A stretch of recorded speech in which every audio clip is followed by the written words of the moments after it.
سيدنا وحبيبنا محمد عليه أفضل الصلاة وتم التسليم. أهلا ومرحبا بكم.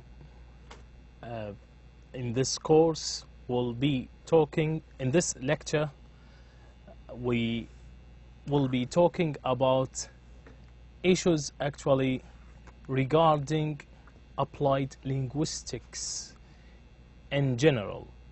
We will deal with a number of concepts regarding this term applied linguistics, and I will actually begin with a definition of applied linguistics because it is much better for you to understand what does actually this term mean and what does it cover, what issues are actually related to it. In the first lecture here, it is important to provide you with a definition of applied linguistics. Applied linguistics is defined as the discipline which is concerned with the relation of knowledge about language to decision making in the real world. So it is an academic discipline, first of all. So it is a discipline by its own.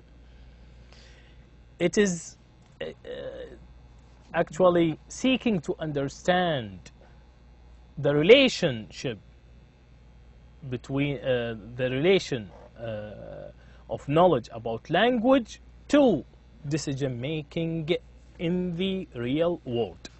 So here we are actually concerned with real world issues, not just with language, but language in relation to real world activities. How actually applied linguistics can affect the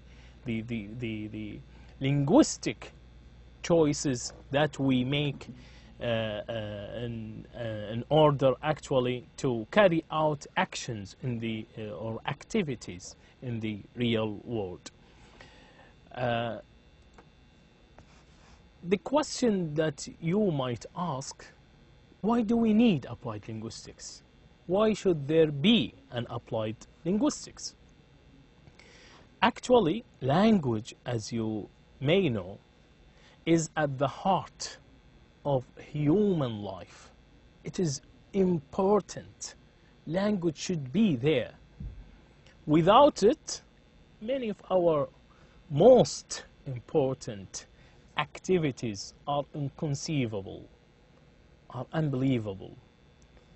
You cannot actually make an activity without language. Try, most of the activities I mean, try to imagine relating to your family, you're making relationships, making friends, learning, forming, being a parent, holding a meeting. Even me and you now, we are using language in order to communicate. So language is of critical importance for our communication to be actually carried out. Important because there is actually no other means of carrying communication unless we, which is actually other communication which is understandable better than the language. So language is really important and comes at the heart of our human life. It is also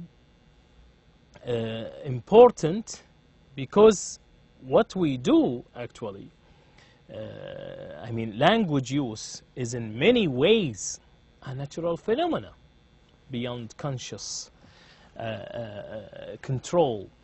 For example, what we do throughout history and across the world, people have used language to gossip, chat, seduce, play games, sing songs, tell stories, teach children, worship gods, pass on information, make deals. All of these are actually run out or carried out by language. So unless you use language in your transactions with people, you would not be able to make a communication or a successful communication. Let's be very precise in what we actually mean by the importance of language. But also, if we know why do we need applied linguistics, we are still not clear about the scope of applied linguistics, or what does it actually focus on. I want to know what is the focus of this actually field, which is applied linguistics. Since language, in fact, is implicated in so much of our daily lives, there is clearly a large and open-ended number of quite disparate activities to which applied linguistics is relevant. So because language has become part and parcel of our daily activities, it is really important that we know the scope of applied linguistics. Hence, these actually points will tell us, in fact, how can we actually break down the field here, I mean the applied linguistics, in order to understand it better. These areas can be actually identified under three headings as following. Language and education. This comes under applied linguistics. We have under this area first language education.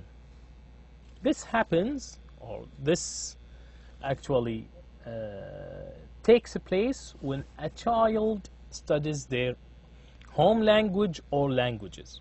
So if you study your home language, which is, for example, in our case, Arabic, this means that you are studying your home language, or you are acquiring, learning your home language. This is called, in fact, first language education.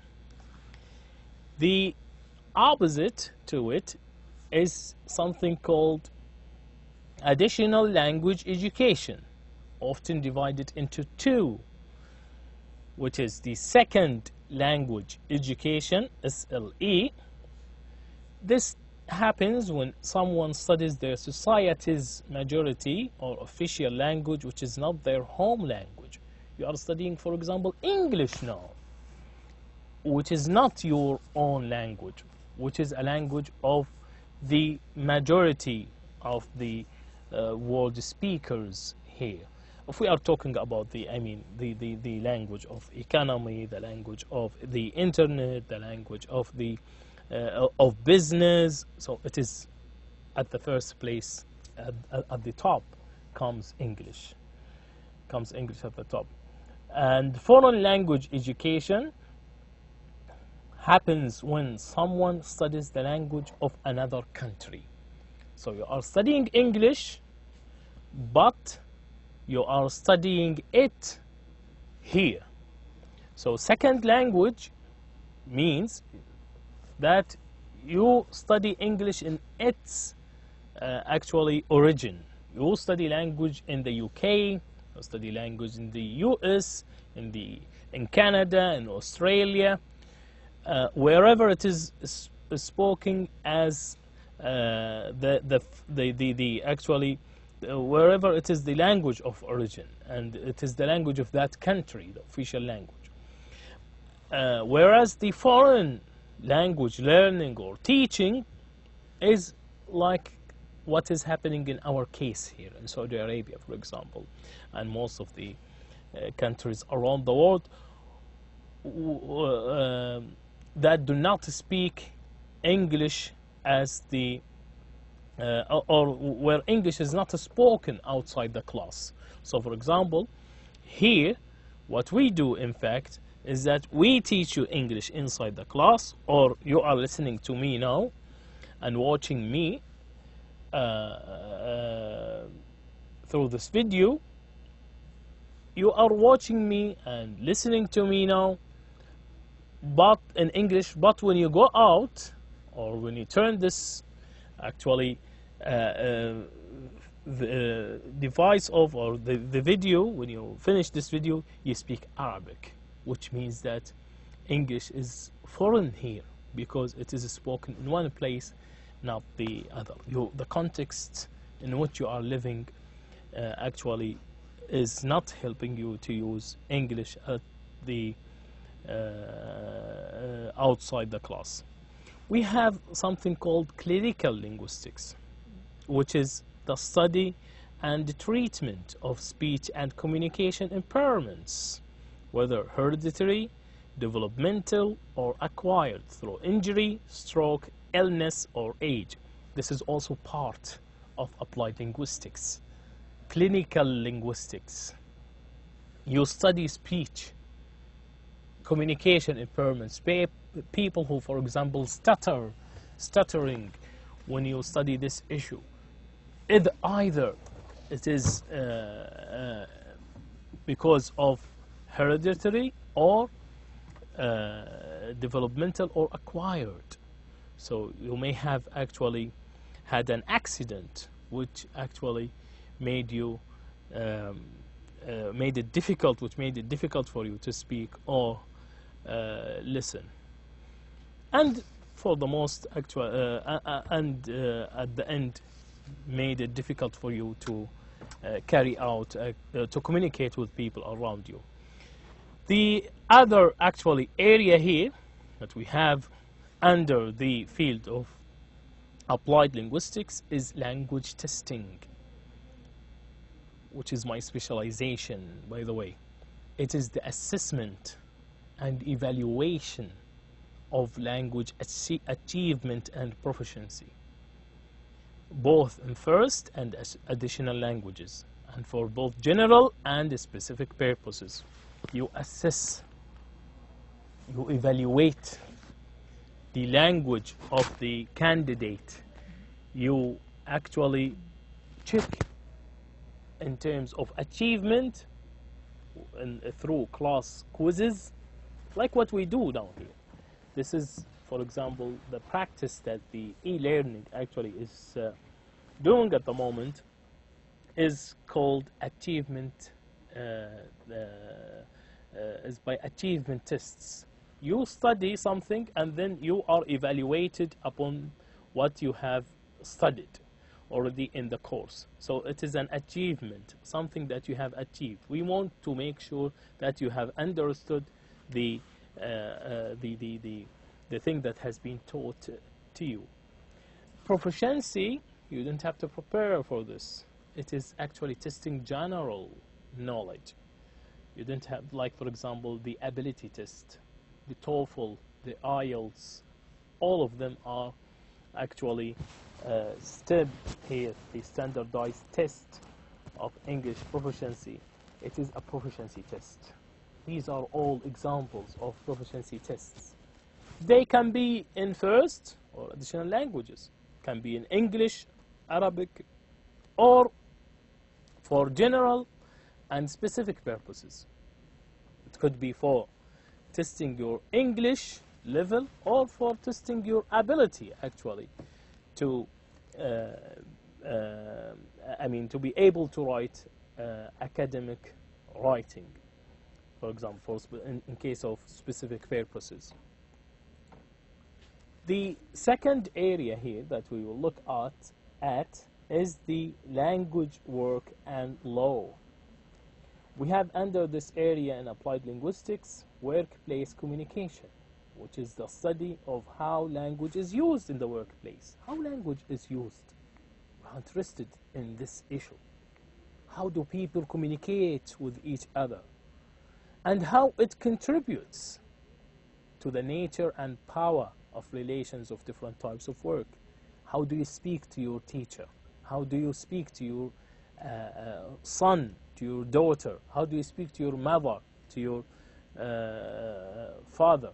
This is at home actually, but when you come to the workplace communication, the language that you use when you speak to your colleagues is different from the language that you use when you speak to your boss, for example.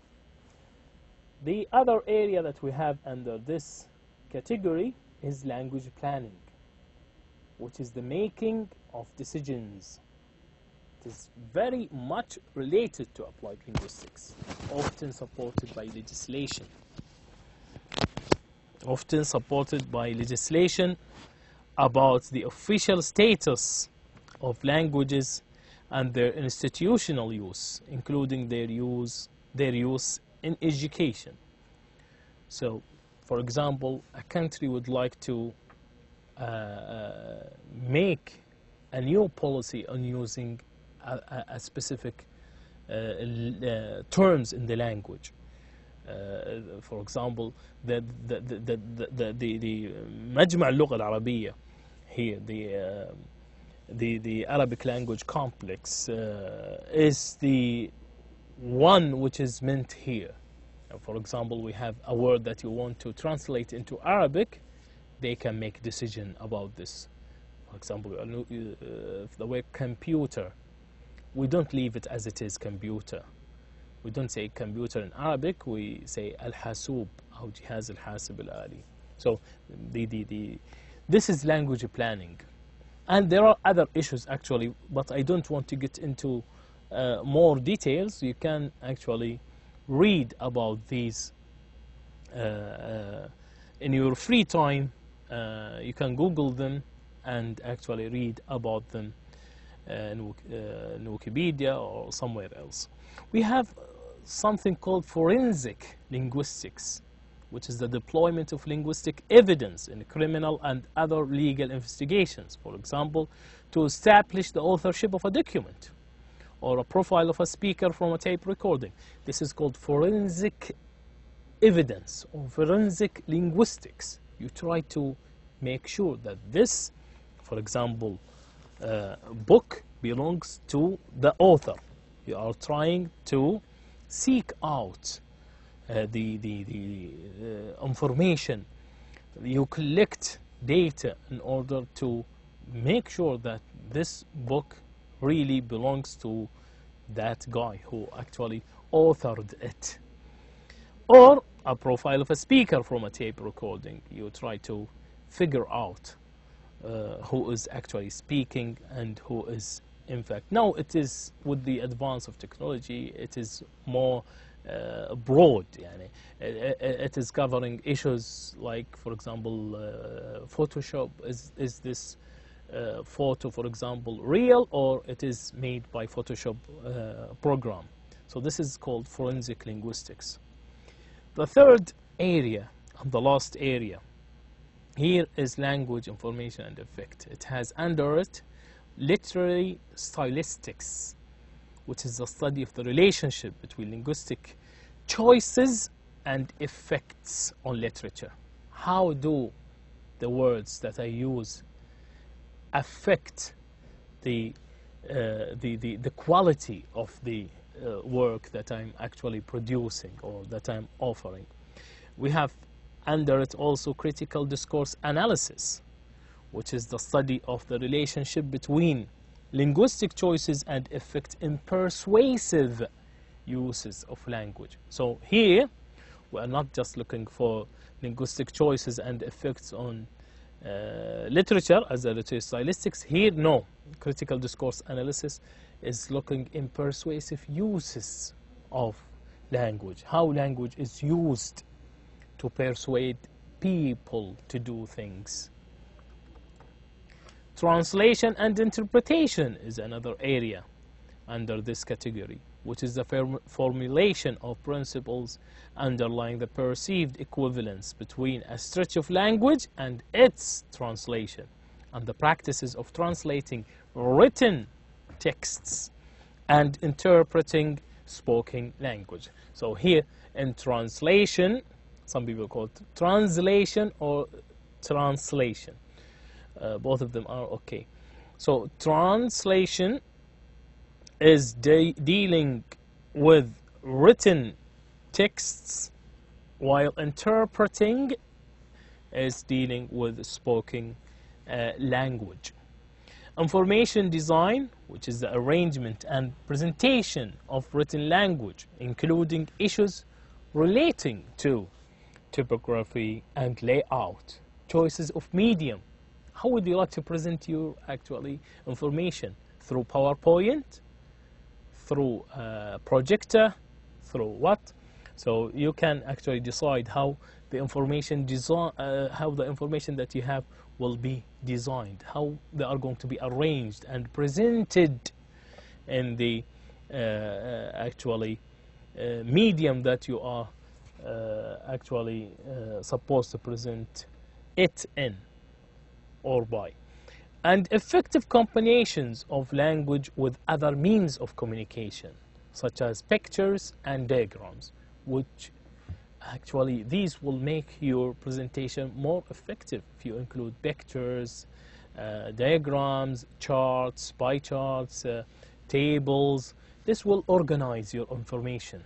You have got something to say, but when you put it in for example, a chart, it would be more organized. The last bit that we have here is something called lexicography. And lexicography, I have put it as B, C, D, and then E. It should be E here. Lexicography is the planning and compiling of both monolingual and bilingual dictionaries and other language reference works, such as thesauri. You, as a lexicographer, try to